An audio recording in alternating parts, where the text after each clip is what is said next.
Rizka dari kelas 3A Akuntansi. Dengan saya Nisha Febrianti dan rekan-rekan saya. Saya Pina Panian Praini. Saya Diawina Padmasari. Saya Azara Rahmawati. Saya Dewi. Di sini kami akan membuat video tutorial SPSS dengan menggunakan data primer dan juga sekunder. Ini adalah tutorial bagaimana menguji primer rehabilitas Y.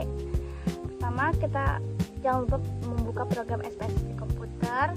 Terus buka data-data yang akan diuji rehabilitasnya. Ini adalah data-data yang akan diuji rehabilitasnya. Setelah data terbuka, kita akan masuk menu untuk menguji uji rehabilitas. Klik Analyze, Scale Reliability Analyze. Nah, di sini kita akan memilih variabel-variabel yang ingin diuji rehabilitasnya.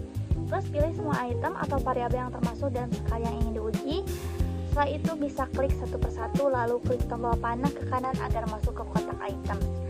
Jadi sebelum menjalankan analisis, kita perlu mengatur statistik yang ingin dilihat. Klik tombol statistik, centang scale item delete, correlation, dan pilih lainnya sesuai kebutuhan.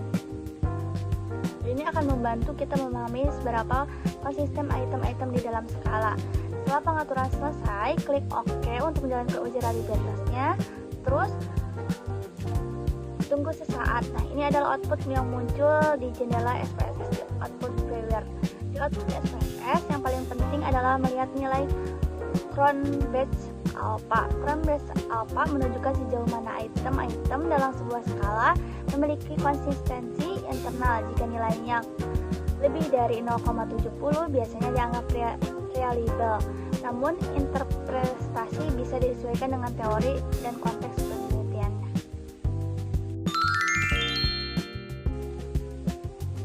Selanjutnya ini adalah cara menguji reliabilitas variabel X1. Jangan lupa menggunakan aplikasi SPSS. Nah, data ini harus sudah berisi skor jawaban responden untuk semua item yang termasuk variabel X1. Setelah data terbuka, kita klik Analyze, terus Scale, masukkan Reliability Analyze. Di sini kita akan melakukan uji reliabilitas dengan menggunakan Cron-Based Alpha yang merupakan cara umum untuk menguji konsistensi internal suatu skala dalam SPSS. Selanjutnya, pilih semua item yang menjadi komponen dari variabel X1 di kolom kiri, lalu pindahkan ke kotak item. Pastikan hanya variabel-variabel yang benar bagian dari X1 yang dimasukkan. Sebelum menjalankan analisis, klik tombol statistik, lalu centang pilihan seperti Scale Item Delete, Correlation, serta pilihan deskriptif lainnya. Ini itu akan membantu kita dalam memahami detail hubungan antara item dan bagaimana setiap item mempengaruhi nilai reliabilitas secara keseluruhan. Jika semua variabel dan pengaturan sudah benar, jangan lupa klik OK. Terus, ini akan menjalankan analisis reliabilitas. SPSS akan memproses perhitungan dan menampilkan output di jendela Output Viewer. Lihat pada tabel reliabilitas statistik yang kita perhatikan dalam nilai Cron-Based Alpha. Cron-Based Alpha menunjukkan seberapa kuat konsistensi internal variabel X1. Semakin tinggi nilainya, semakin konsistensi item-item tersebut dalam mengukur konsep yang sama. Sebagai aturan umum, jika Cron-Based Alpha lebih besar dari 0,60, maka variabel X1 dapat dikatakan reliable atau handal. Jika item yang ternyata menurunkan nilai reliabilitas, nah, lihat pada kolom Cron-Based Alpha item delete, pertimbangkan untuk menghapus item tersebut dan cek kembali reliabilitas agar internal menjadi lebih kuat dan konsistensi.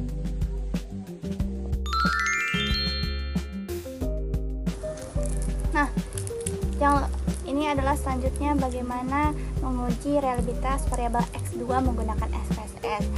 Jangan lupa membuka data-datanya. Ini adalah data-datanya.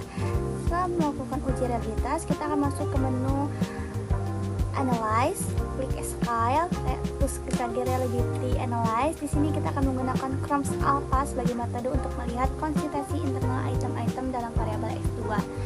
Nah, pada jendela Reliability Analyze, pilih semua item atau pertanyaan yang termasuk dalam variabel X2, klik variabel-variabel tersebut, lalu klik tombol panah ke kanan untuk memasukkan ke dalam kotak items.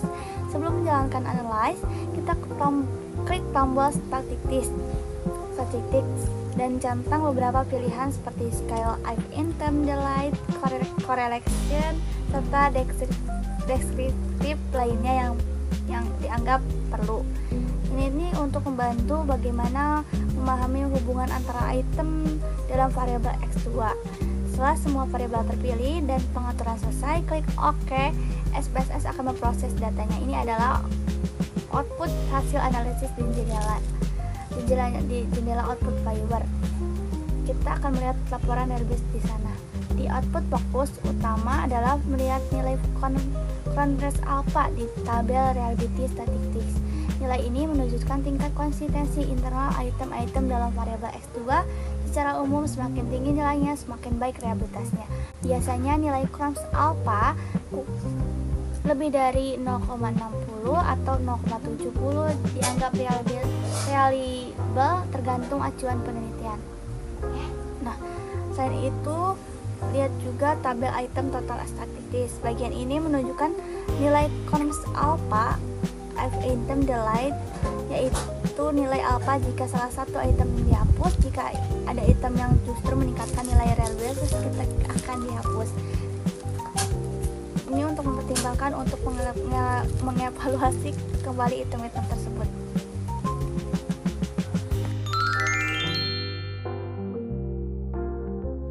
Oke teman-teman, pertama-tama pastikan data kuesioner variabel X1 itu telah dimasukkan ke dalam SPSS ya, dimana setiap kolom itu merupakan item pernyataan dan setiap baris itu merupakan responden. Setelah datanya masuk, kita klik analyze. Setelah klik analyze, kita klik correlate. Setelah correlate, private. Setelah itu setelah private, klik atau blok seluruh item dan pindahkan ke kolom variabel menggunakan tanda panah ya, tanda panah. Setelah itu pastikan pada bagian correlation coefficient itu berada di version dan test of signifikannya berada di to tilde. Lalu setelah itu kita klik OK. Nah, di sini tuh hasil output uji validitas dalam bentuk tabel korelasi. Nah, uji validitas itu melibatkan signifikan di mana item dinyatakan valid apabila nilai signifikan lebih kecil dari 0,5.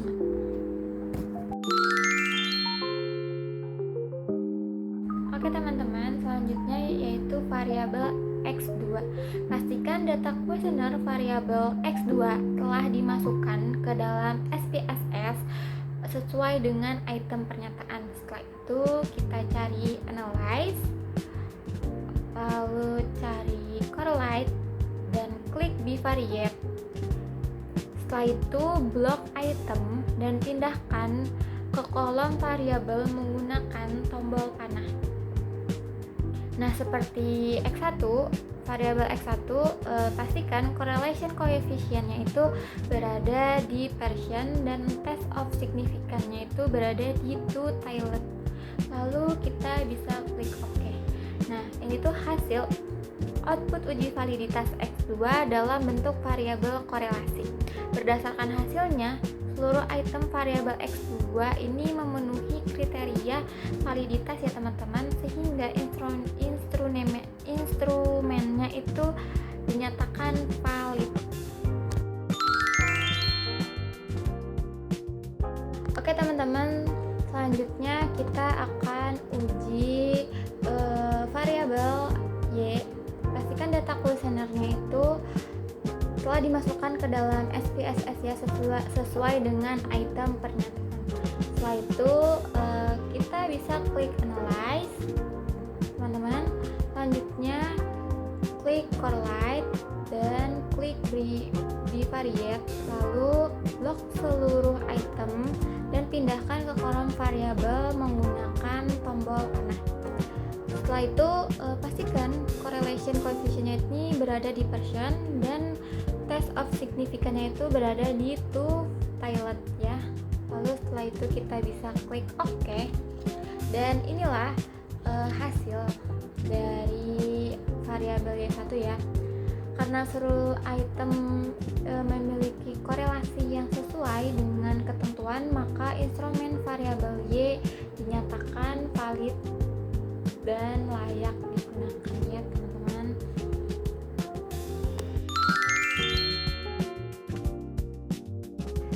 Oke, selanjutnya kita ke grafik histogram, di mana kita akan menggunakan cara singkat, cara cepat ya. Yang pertama kita ke graph, lalu ke histogram. Misalnya untuk variabel unstandardized residual, lalu yang display normal curve itu kita checklist, lalu klik OK. Nah, muncul grafiknya yang dimana hasil tersebut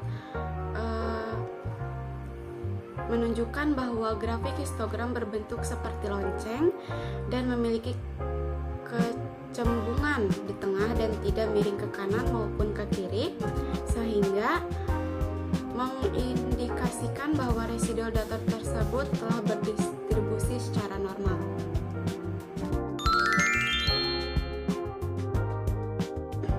Selanjutnya kita akan lanjut ke normal p-plot. Nah, kita langsung aja ke analyze, lalu klik regression, lalu kita ke linear.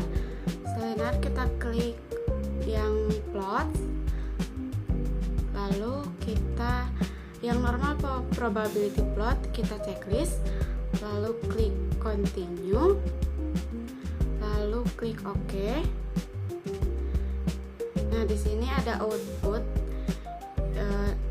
grafik p-plot yang dimana ini bisa kita lihat titik-titiknya mengikuti garis diagonal, yang dimana ini mengindikasikan bahwa residual data tersebut telah berdistribusi secara normal.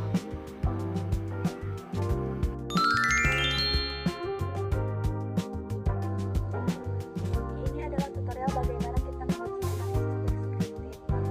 Yang pertama, membuka data-datanya dulu. Ini adalah data kita yang ada di deskripsinya.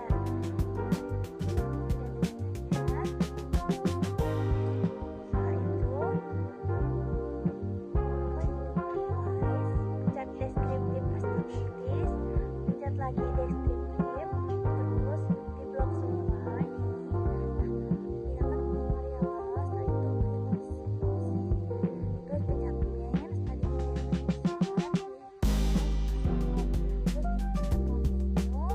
klik OK. Nah, ini adalah hasil dari analisis deskriptif. Nilai kita bisa melihat nilai rata-ratanya, nilai minimum, nilai maksimum, dan seterusnya. Hasil ini digunakan untuk menggambarkan kondisi data sumber secara umum tanpa melakukan hubungan atau pengaruh.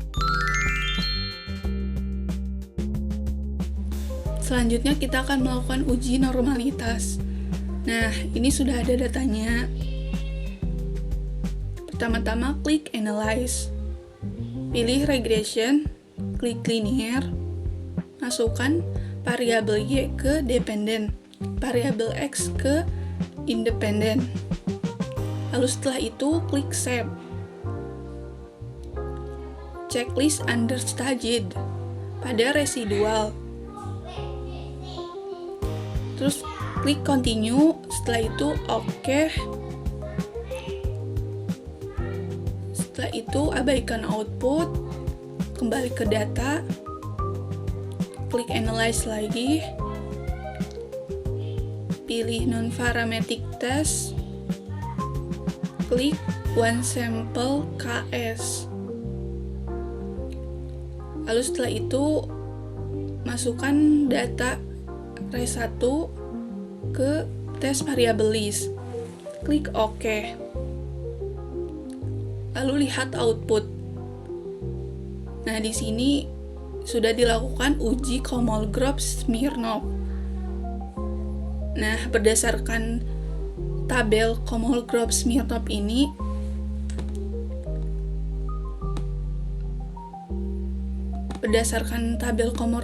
Kolmogorov-Smirnov ini dihasilkan yaitu ASYMP SIG itu 0,082.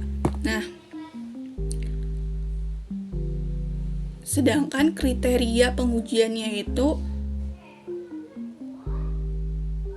nilai ASYMP SIG-nya itu lebih dari 0,05 atau 5%. Nah, di sini yaitu 0,082. Jadi 0,082 itu lebih besar dari 0,05. Jadi data residual ini terdistribusi normal. Di sini kita akan melakukan uji heteroskedastisitas.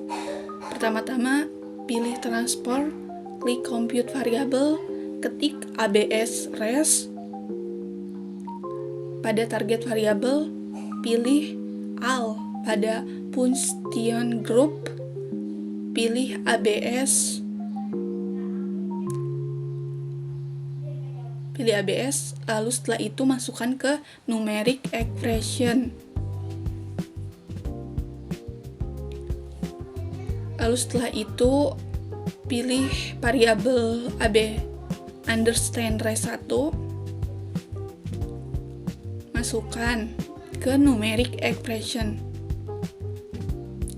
Klik tanda panah, masukkan.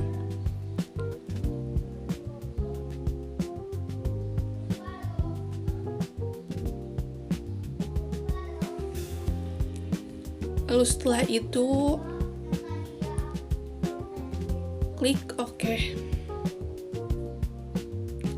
Abaikan output, lalu kembali ke data. Nah, sudah ada variabel baru, data baru. Selanjutnya klik Analyze. Pilih Regression, lalu Linear. Masukkan ABS res tadi ke dependent, ganti jadi ABS res. Lalu setelah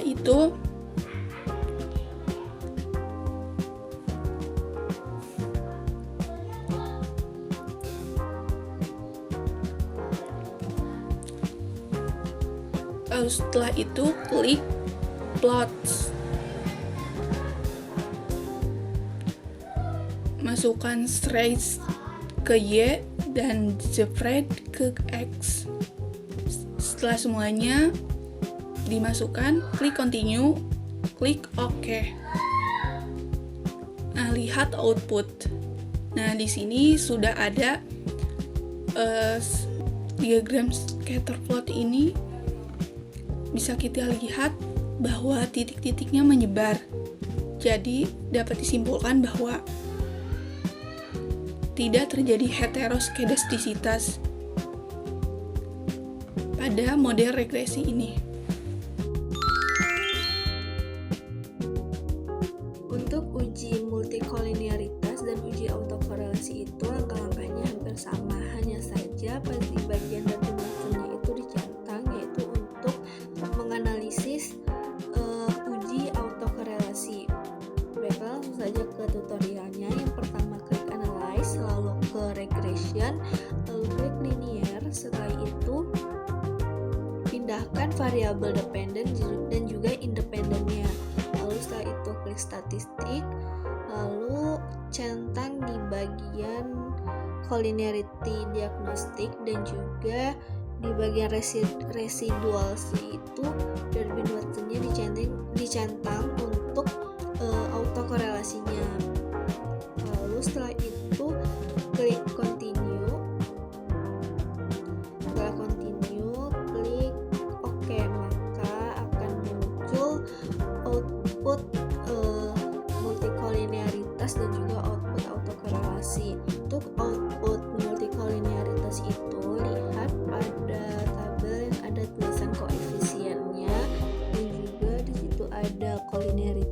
statistik yang ada toleransi dan VIF-nya.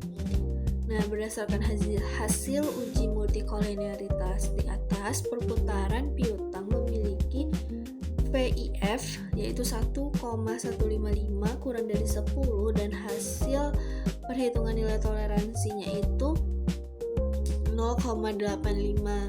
Nah, perputaran persediaan memiliki VIF 1,141 kurang dari 10 dan hasil perhitungan nilai toleransinya 0,877 lebih dari 0,10. Nah, perputaran kas memiliki VIF yaitu 1,045 yang kurang dari 10 dan hasil perhitungan nilai toleransinya itu yaitu 0,957 yang lebih dari 0,10. Jadi dapat disimpulkan bahwa tidak dapat pada variabel yang diuji. Dapat disimpulkan bahwa dari seluruh variabel yang telah diuji tadi terdapat nilai toleransinya yang lebih dari 0,10 dan nilai VIF-nya kurang dari 10, maka tidak terjadi multikolinearitas. Untuk output uji autokorelasi dapat dilihat pada model summary yang ada Darwin-Watson-nya. Nah, uji autokorelasi ini bertujuan untuk menguji apakah dalam model regresi itu ada korelasi antara kesalahan pengganggu pada periode T dengan kesalahan pengganggu pada periode sebelumnya. Jika terjadi korelasi, maka dinamakan ada problem autokorelasi. Nah, model regresi yang baik adalah regresi yang bebas dari masalah autokorelasi. Dampak yang diakibatkan dengan adanya autokorelasi yaitu varian sampel tidak dapat menggambarkan variabel populasinya. Nah, untuk mendeteksi ada atau tidaknya autokorelasi ini dapat dilakukan dengan uji Darwin-Watson. Berdasarkan hasil analisis di atas, maka didapat nilai Darwin-Watson itu 1,358. Nah, untuk menentukan nilai DU dan DI dapat dilihat pada tabel Darwin-Watson-nya. Karena N sama dengan 40 dan K3 atau jumlah variabel independennya, maka nilai DI 1,3384 dan nilai DU-nya 1,6589. Nah, berdasarkan tabel dasar keputusan autokorelasi, maka persamaan yang sesuai dengan penelitian ini yaitu 0 lebih kecil dari D lebih kecil dari DU, di mana 1,3384 lebih kecil dari 1,358 dan lebih kecil dari 1,6589, sehingga dapat disimpulkan bahwa artinya tidak terjadi autokorelasi.